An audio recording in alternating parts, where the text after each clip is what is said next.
ضابط شرطة فاشل بيتكلف بانه يكون عميل سري علشان يساعد في القبض على تجار المخدرات في المدينة، بس حقيقته بتتكشف وبيخطفوا ابنه. فبيقرر يكون شجاع لأول مرة في حياته وينقذ ابنه ويكشف حقيقة الفساد اللي بتحصل من الضباط الكبار في المدينة. بيبدأ الفيلم بالظابط سمير وهو بيطارد عصابة مخدرات مع زميله جاجي، وبيقطع الطريق على عربيتهم وبيقلبها، وبيروح وبيطلب من السواق يديله شنطة المخدرات وهيسيبه، لكن السواق بيغدر بيه وبيطعنه بسكينة في بطنه وبيهرب، بس بيكون شاف وشه. فبيروح سمير وبيطارد السواق علشان يخلص عليه، بس السواق بيكون هرب. ووقتها بيقول جاجي لسمير ان عربيتهم اتسرقت، بس هما هيقدروا يعوضوا تمنها لان شنطة المخدرات فيها 3 كيلو زيادة. وبنفهم ان هما بينفذوا العملية دي من غير اوامر من قسم الشرطة. ولما بيشوف جاجي الجرح اللي في بطن سمير بيقوله يروح المستشفى، بس سمير بيرفض وبيقوله يمشي وهو هيتصرف، وبيروح بعدها للصيدلية وبيشتري الادوية اللي هيحتاجها، وبيرجع للفندق اللي قاعد فيه مع ابنه أرفي. وبعد ما بيعالج جرحه بيروح معاه عشان يفطروا في مطعم الفندق،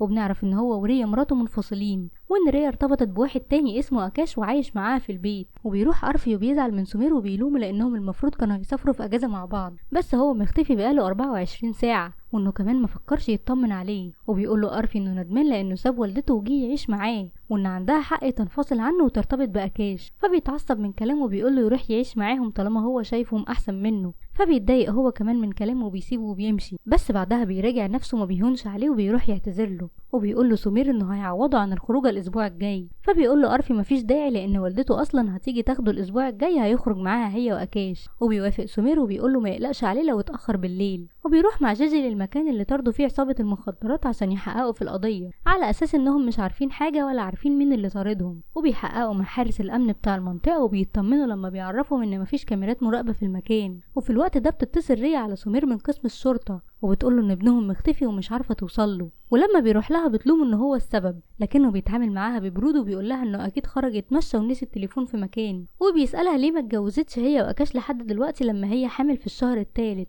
فبتتعصب عليه وبتقوله ما يتدخلش في حياتها، وبتقوله ان ابو فاشل لانه عارف كويس بان ابنهم ما بيسيبش التليفون من ايده. وبتسيبه وبتمشي من القسم. وفي نفس الثانيه بيرن أرفي عليه، لكن اللي بيكلمه اسكندر زعيم العصابه، وبيهدده يرجع الشنطه يا ينسى ان عنده ابن، وبيقفل التليفون. وفعلا بيخاف سمير من تهديده وبيحكي لجاجي وبيطلب منه يديله الشنطه، بس جاجي بيرفض في البدايه وبيقوله ان هو كمان ليه في المخدرات زيه، بس هو بيخاف وبيعرفه مكانها لما بيهدده بالقتل. لكن برضه بيقرر ينتقم منه وبيروح يحكي لأشرف ضابط تاني من قسم مكافحه المخدرات، معروف هو كمان بفساده. وبيتفقوا ان هما يتعاونوا مع بعض، وأشرف ياخد 60% من المخدرات والباقي لجاجي. وبالليل بيروح سمير للفندق اللي هيسلم المخدرات فيه، وأول ما بيدخل بيعطل كاميرات المراقبة وبيدخل للحمامات وبيسيب شنطة المخدرات في فتحة سرية في الحمام. لكن المحققة ديتي من شرطة مكافحة المخدرات بتشوفه وهو داخل الفندق، وبتفضل تراقبه لحد ما بيخرج من الحمام، وبتدخل تفتشه وبتشوف الشنطة. فبتتصل على أشرف وبتبلغه لأنها من ضمن فريقه، وبتعرفه ان الشنطة فيها كمية كبيرة من المخدرات، وبتقوله انه نقلها من حمام الرجالة لحمام السيدات. فبيتعصب عليها لانها كده صعبت عليه انه يسرقهم، وبيقول لها تفضل مكانها وتراقب سمير لحد ما يوصل. وفي الوقت ده بيدخل سمير لمكتب اسكندر وبيديله كيس واحد من الافيون، وبيقوله ان هو مش هياخد الباقي غير لما ياخد ابنه الاول. فبيستهزأ منه اسكندر هو ودراميش اخوه، وبيقولوا ان هم عارفين كويس انه طمعان في الافيون بسبب ان سعره اليومين دول غالي، لكنه ما بيهتمش بكلامهم وبيقول لهم ينسوا ان ليهم افيون معاه لو ما شافش ابنه. فبيخليه يشوفه لدقيقه واحده، وبيطلبوا من فيكي مساعده ياخده مره تانية، وبيطلبوا من سمير يروح يجيب الشنطه بسرعه خلال 3 دقايق علشان ياخد ابنه. وفعلا بيروح، لكنه بيتصدم لما ما بيلاقيهاش، ويفضل يدور في المكان زي المجنون. ولما بيسأل حارس الامن لو شاف حد خارج وهو ماسكها، بيعرفوا ان ديتي زميلته ومديرها دخلوا بعض للفندق، وبيقول له يسألهم لانهم ممكن يكونوا عارفين بمكانها. فبيتصل على جاجي وبيترجاه يجي يساعده. وفي نفس الوقت ده بيكون أشرف خد الشنطة من الحمام وخرج من الفندق. هو وقتها بيتصل عليه جاجي، ولما بيعرفوا ان سمير عايزه يجيله بيطلب منه يروح له ويقول له يستنى تعليماته عشان يعرف ازاي هيتخلصوا من سمير واسكندر مع بعض، وبيقفل معاه. ولما بتبعت له ديتي رساله بتساله فيها لو خد الشنطه بيقول لها ان هو ملقاهاش. وفي مكتب اسكندر بنشوف حميد الشخص اللي المفروض يستلم الافيون وهو قاعد متضايق بسبب التاخير، ما بيكونش عارف ان الافيون اتسرق.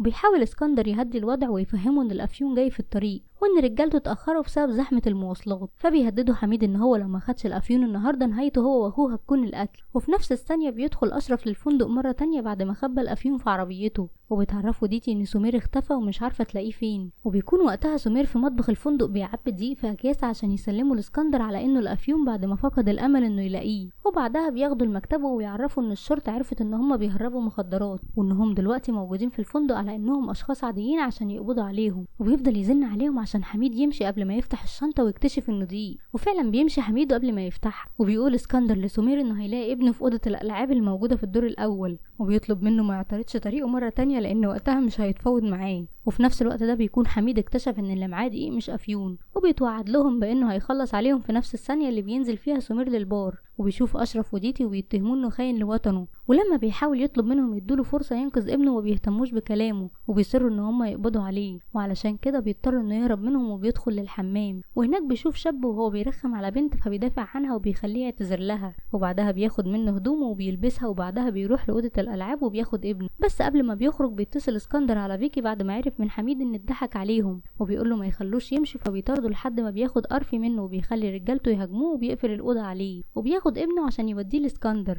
وبيقدر سمير انه يتغلب على رجالته، لكن الجرح اللي في بطنه بيتفتح مره تانية وبينزف، فبيروح عشان يعالجه. وبعد ما بيخرج بيفتكر كلام ابنه لما قال له انه ما بيثقش فيه، وبيفتكر كلام مراته لما قالت له ان هو واحد جبان وعديم المسؤوليه وعلشان كده هي انفصلت عنه. وفي نفس اللحظه دي بيقول اسكندر لابنه ان والده ما بيحبوش ولا حتى مهتم بيه، والا ما كانش بدل الافيون بالدقيق وعرض حياته للخطر. فبيعرفوا ان كلامه صح وان والده فعلا مش مهتم بيه، وحتى لو المخدرات معاه فعلا هيفضلها عليه ومش هيديها لهم. فبيتعصب من كلامه وبيهدده ان لو ده حصل هيبعت جثته لوالده متقطعه ومش هيفرق معاه انه طفل. وبيطلب من باقي رجالته يدوروا عليه في كل مكان. وبيستدرك سمير وقتها ديتي لحد ما بياخدها للمطبخ وبيطلب منها تعرف من مكان الشنطه عشان ما يخلصش عليها. وبيعترف لها انه شغال عميل سري بقاله سنتين عشان يقبض على تجار المخدرات، لكن بسببها هي كل خطته باظت. وبتكون برضه رافضه تصدقه، علشان كده بيتعصب عليها وبيوريها صوره ابنه وبيهددها ان لو ابنه حصل له حاجه مش هيرحمها. وفعلا بتبدا تصدقه وبتعرفه انها حاطت الشنطه في حمام السيدات. بس اول ما بيخرج اشرف بيشوفه وبيطارده لحد ما بيمسكوه وبيتقاتلوا هما الاتنين مع بعض،